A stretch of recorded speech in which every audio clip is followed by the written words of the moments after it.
I grew up in London after the war, so wildlife wasn't a thing. We didn't ever see anything very much in the way of wildlife, but very occasionally when my parents could get a day off, we would go to the seaside, which meant Brighton. And in those days, cars were smaller and slower and roads were smaller, and it took a long time to get to Brighton. So we would often stop on the way for a picnic. And there was a place we used to stop by a pond. And it was very, I don't know what to say. Sussex was just always my idea of the countryside, really. And I suppose we just came all the way down the A23 as it then was. And we stopped at this village and we sat by the pond and we had our picnic. And sometimes in the summer the pond was nearly dry, and that was where I first saw newts. My mum knew what they were. She said, look, these are newts and they're going into the mud.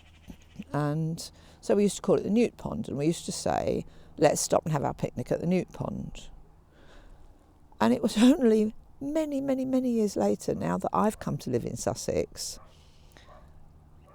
that I realised. My sister said to me, I said, I was at Falmer, we sat by the pond. And she said, you do know that was the newt pond, don't you?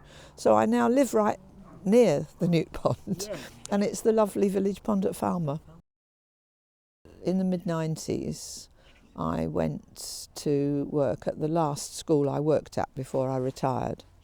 And it was a large comprehensive school in Berkshire, and it was newly built.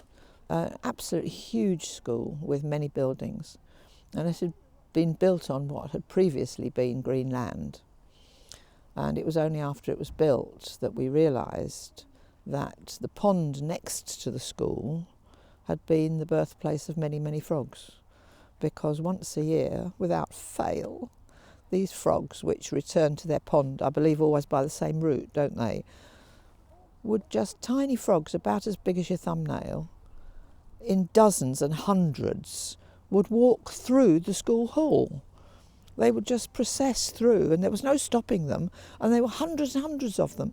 And of course they got trodden on, and sometimes horrible things got done to them on purpose by children. And it was all very distressing, actually, until one boy he was an interesting boy because he wasn't particularly good at schoolwork, but he was passionate about nature. And he got a campaign going, a one-man campaign as it happened, to do something about these frogs. And he knew, he'd looked it up, that if you made a barrier they couldn't go over, they would go round.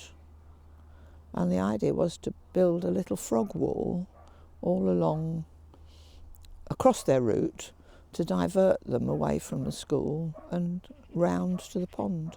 And it took him a long time to persuade everybody, but in the end I think that's what they did.